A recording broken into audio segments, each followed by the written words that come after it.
咁北上消費咧係大勢所趨啦。咁就算喺五一黃金週嘅時候咧，雖然我哋香港本地嘅遊客咧可能人數多咗，但係好多中小企都話咧係旺丁唔旺財喎。咁人流多咗啦，但係真正消費嘅又有幾多人呢？其實喺呢一個階段咧，好多中小企都已經陸續倒閉啦，支持唔住。咁我哋其實香港嘅中小企可以點樣喺呢一個困難入邊突圍而出，闖出一條新嘅路呢？咁不如我哋阿 Starman 可以介紹一下你有一個新嘅好嘢介紹俾大家喎。係，唔該晒 Anna。其實咧，香港咧，大部分嘅市民嘅消費力咧，都翻咗北上內地嚟去深圳咁樣。因為咧好多時佢哋覺得深圳係比較有性價比，咁而香港咧佢哋發掘唔到一啲好嘅優勢，又或者係一個好嘅消費點咁樣。咁有見及此咧，我哋團隊咧就研發咗一個叫做 AI 自動吸客系統咁樣嘅。咁呢個 AI 自動吸客系統，咁係啲咩一回事嚟嘅咧？咁 Starman 你可唔可以再詳細介紹一下？咁呢個系統咧就係我哋團隊去開發嘅。咁透過利用 AI 啦，因為大家知道咧 AI 嘅產業係非常之蓬勃啦，同埋 AI 嘅科技咧，亦都係我哋所依賴咁樣嘅。咁眾所周知咧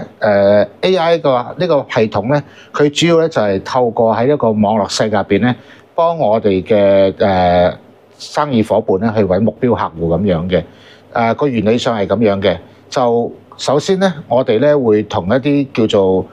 最大啲社交平台，例如Facebook 啊、Google 啊、谷歌啊，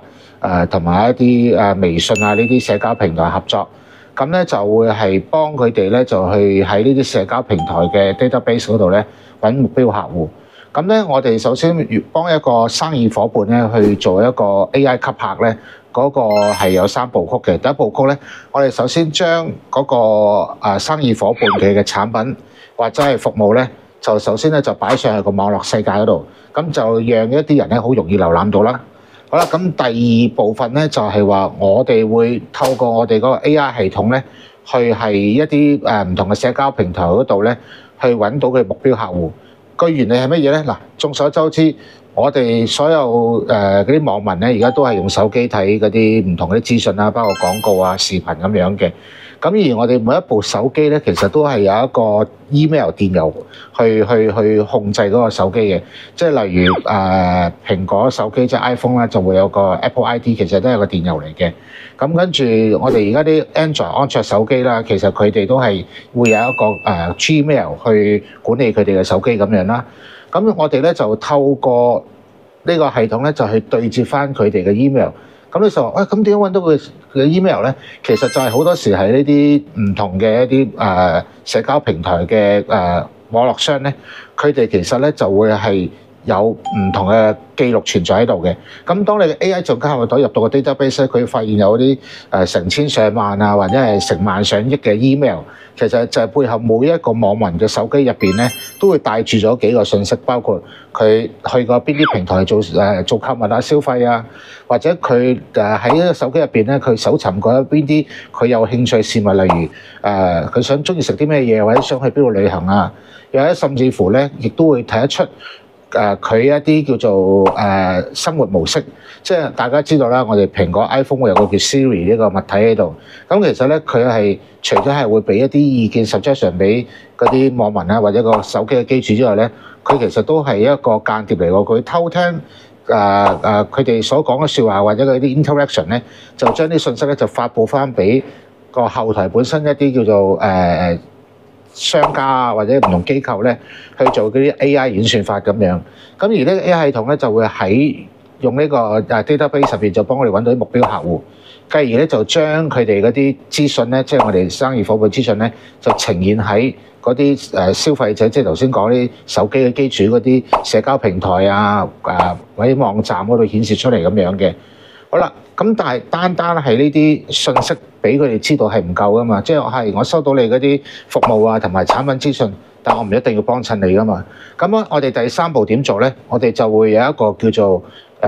manage， 就叫魚利。魚利意思就係話咧，我哋會隨之佢睇完嗰個網站之後咧，就會咧有一啲叫做優惠俾佢哋。佢哋攞到優惠之後咧，就會透過嗰個網絡嗰個渠道咧，就去揾翻嗰個生意夥伴去幫襯佢哋咁樣啦。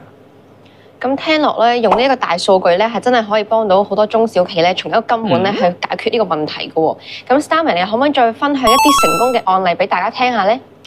我哋有一個幾顯著嘅成功案例嘅，就嗰陣時疫情期間咧，有一個日本料理嘅集團咧，就揾我哋幫手，就係想用嗰個自動卡客系統咧，吸嗰啲外區客，因為佢本身咧就喺九龍城啊、土瓜灣區嗰度咧有幾間分店，但係好多時都係做嗰啲本區客啦，又揾唔到啲外區客。咁於是乎咧，我哋就幫佢就做嗰個 AI 自動卡系統啦。首先就將佢啲日本料理嗰啲餐廳嘅資訊咧，就放落個網絡世界嗰度。跟住第二咧，然之後咧，我哋就會喺嗰個頭先所講 database 嗰度啦，就係幫佢揾一啲目標客戶，即係例如有邊啲網民會搜尋過啲日本料理啊，又或者有邊啲網民咧就用手機咧去支付一啲佢哋去嗰啲日本餐廳嗰啲記錄喺度咁樣嘅。好啦，咁第三步曲就係話單有嗰啲資訊俾啲網民係唔夠噶嘛，咁我哋嗰陣時咧仲再幫佢做埋啲現金券，即係有50啊、100啊咁樣，或者係